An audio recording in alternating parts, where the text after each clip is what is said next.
من يهده الله فلا مضل له ومن يضلله فلا هادي له ونشهد أن لا إله إلا الله وحده لا شريك له ونشهد أن سيدنا ومولانا محمدا عبده ورسوله صلى الله تعالى عليه وسلم. اللهم صل على محمد في أول كلامنا، اللهم صل على محمد في أوسط كلامنا، اللهم صل على محمد في آخر كلامنا. أما بعد، أعوذ بالله من الشيطان الرجيم. بسم الله الرحمن الرحيم. ظهر الفساد في البر والبحر بما كسبت أيدي الناس. صدق الله العظيم. قال محمد رسول الله صلى الله تعالى عليه وسلم: من خاف أدلج ومن عدلج بلغ المنزل.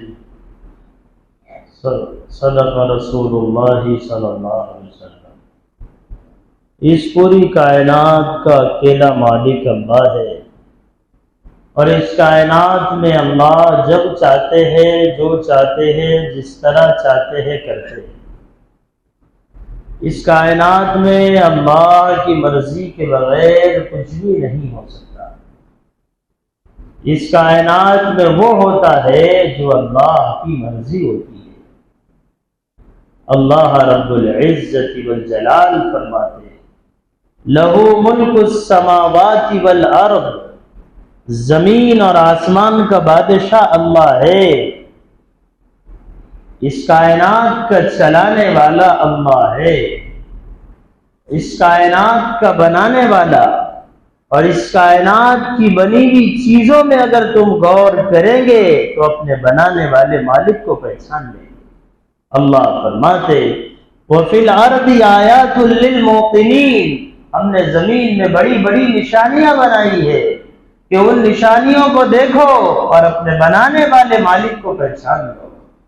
افلا ينظرون الى الابل كيف خلقت. ارے دیکھو اونٹ کی طرف ہم نے اس کو کیسے شاندار بنایا ہے کہ اس کے اندر کئی کئی دنوں کا پانی سما جاتا ہے، اور وہ اپنی پیاس کی شدت کے زمانے میں اپنے پیٹ میں رکھے ہوئے پانی کو استعمال کرتا ہے. افلا ينظرون الى الابل كيف خلقت والى السماء كيف رفعت. ذرا آسمان کی طرف دیکھنا، اس پوری دنیا کا چکر لگانا. اس پوری دنیا کے چکر لگانے کے بعد بھی تمہیں آسمان اور زمین کے درمیان کوئی ستون نظر نہیں آئے گا. کوئی عمارت تم بغیر پلر کے بنا لو گے؟ کوئی عمارت تم بغیر دیواروں کے سہارا دیے ہوئے قائم کر لو گے؟ یہ تمہارا بنانے والا مالک ہے جس نے پوری دنیا میں ایک ہی جیسا آسمان بنایا ہے، اور کہیں تمہیں آسمان اور زمین کے درمیان ستون نظر نہیں آئے گا. افلا الی السماء رفعت. آسمان کی طرف دیکھو، ہم نے اسے کیسا بنایا ہے، اور پھر اس آسمان میں سورج اور چاند کو سمایا ہے جو اس پوری دنیا سے کئی گنا بڑا چاند اور کئی گنا بڑا سورج ہے. یہ کس نے بنایا ہے؟ کوئی ہے اللہ کے علاوہ تو سورج اور چاند چھوڑو، اسے مچھر کا پر بنانے کے کہہ دو. اللہ فرماتے: جن خداؤں کو تم خدا کہتے ہو وہ مچھر تو کیا ایک مچھر کا پر بھی نہیں بنا سکتے. لیکن مسلمان آج کا اپنے اللہ کی طاقت کو نہیں پہچانتا، اپنے اللہ کی قدرت کو نہیں جانتا. اس لیے اللہ کے حکم کے مقابلے میں جب دنیا آتی ہے تو حکموں کو چھوڑ دیتا ہے اور اپنی چاہتوں کو پوری کر لیتا ہے. اسے اللہ کی قدرت کو سمجھنا ہے کہ اللہ کیسی طاقت والا ہے. وَإِلَى السَّمَاءِ كَيْفَ رُفِعَتْ وَإِلَى الْجِبَالِ كَيْفَ نُصِبَتْ. تم نے پہاڑوں کو دیکھا ہے؟ ہم نے ان پہاڑوں کو کیسا بنایا ہے اور کیسا ہم نے انہیں گاڑ دیا ہے. آپ دنیا میں گھومیں گے اور چکر لگائیں گے تو آپ کو پتہ چلے گا کیسے کیسے پہاڑ ہے، کہ ریت کے پہاڑ ہے، کئی بڑے بڑے بہت ہی مضبوط قسم کے ایسے اونچائی کے ساتھ پہاڑ بنے ہوئے ہیں کہ آدمی ان کو دیکھتا ہے تو کہتا ہے یہ کیا عجیب اللہ کی قدرت ہے۔ آپ مدینے سے بدر شریف کا سفر کریں گے، بڑے بڑے پہاڑ آپ کو نظر آئیں گے۔ یہ اللہ نے اپنی قدرت دکھائی ہے کہ اے انسان تو اپنے بنانے والے مالک کو پہچان۔ اس کائنات میں ایک چیز ہوا ہے، آدمی اگر اللہ کی قدرت کو دیکھنا چاہے تو ہوا کو دیکھ لے۔ کوئی ہے ہوا کو بنانے والا اللہ کے سوا؟ کوئی نہیں بنا سکتا۔ اللہ نے اس کائنات میں پانی بنایا ہے، کوئی ہے اللہ کے علاوہ کہ جو دنیا میں پانی بنا سکے؟ کوئی ایسا نظام بنا ہے آج تک کہ پانی بن جائے؟ ارے بولو نا، ارے کچھ تو بولو۔ کوئی نہیں بنا۔ اور تم نے بڑے بڑے نقاشی کرنے والے دیکھے ہوں گے، بڑے بڑے عکاسی کرنے والے دیکھے ہوں گے، ڈیزائن بنانے والے دیکھے ہوں گے، جنہوں نے دیواروں پہ ڈیزائن بنائی، کسی نے درختوں پر ڈیزائن بنائی، کسی نے کسی چیز پر ڈیزائن بنائی، لیکن ایسا انسان نہیں ملے گا جس نے پانی کے اوپر ڈیزائن بنائی ہو۔ آپ نہیں دیکھ سکتے کہ دریا بہ رہا ہے اور اس میں کسی نے ڈیزائن بنا دی ہو، اور پانی کے ذریعے سے کسی نے کوئی ڈیزائن بنائی ہو۔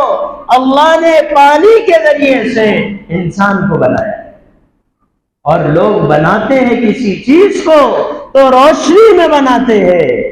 کوئی بنانے والا ایسا نہیں ہے کہ جو کپڑا سی رہا ہو اور بولے جب اندھیرا رہتا تو میں سی سکتا۔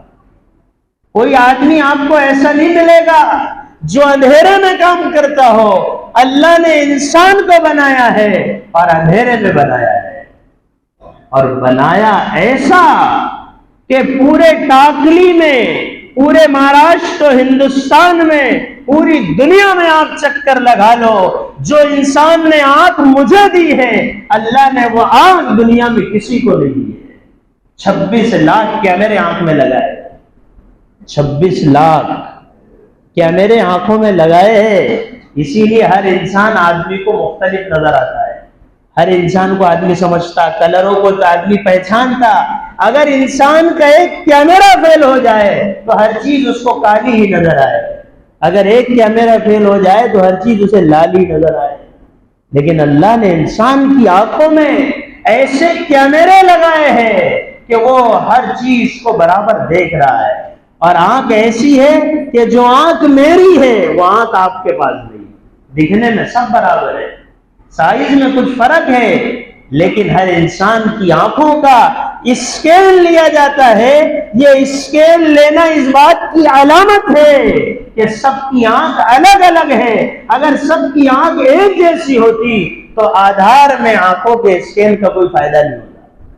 آپ دنیا کا سفر کرو تو آپ کو پتہ چلے گا کہ اللہ کی کیسی کیسی قدرت ہے۔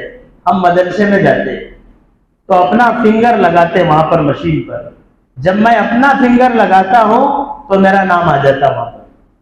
حالانکہ جتنے پڑھانے والے ہیں قریب قریب سب کی انگلیاں ایک جیسی ہے، ملتی جلتی، لیکن انسان کی اس چمڑے کے اندر اللہ نے ایسی کوالٹی رکھا ہے کہ ہر ایک کا فنگر الگ بنایا ہے۔ ہر ایک کی فنگر کیا بنایا؟ الگ بنایا کہ اے انسان تو اپنے بنانے والے مالک کو پہچان۔ ارے تو کس کی نافرمانی کر رہا ہے؟ جس خدا نے تیرے ہاتھ کو درکنار دور، تیرے انگلی کے بوٹ کو بھی الگ بنایا ہے، اسی مالک کو بھول کے زندگی گزار رہا، جو ایسی طاقت کا مالک ہے جس نے ہر ایک کی آواز کو الگ بنایا ہے۔ آدمی سمجھ جاتا ہے یہ آواز کس کی آ رہی ہے۔ ایسے اللہ بنانے والے، ہمیں اللہ کی قدرت کو سمجھنا ہے کہ اللہ کی طاقت کتنی بڑی طاقت ہے۔ لوگ آج ایٹم کی طاقت کو سمجھتے ہیں، لوگ آج مال کی طاقت کو سمجھتے ہیں، لوگ آج حکومت کی طاقتوں کو سمجھتے ہیں، لہذا ان کے سامنے جھکتے ہیں، لیکن اللہ کی طاقت کو نہیں سمجھتا مسلمان، اس لیے اللہ کے سامنے جیسے جھکنا چاہیے ویسے جھکنے تیار نہیں ہے۔ پولیس والے کی طاقت کو دیکھے گا تو ہاتھ دینے پر گاڑی روک دے گا، اللہ کی طاقت کو نہیں پہچانا اس لیے اذان سن کر گاڑی نہیں روکے گا، تو اللہ کی طاقت کو نہیں پہچانے گا کہ اللہ کیسی طاقت والے ہیں۔ حضرت عزیر علیہ السلام راستے سے جا رہے تھے،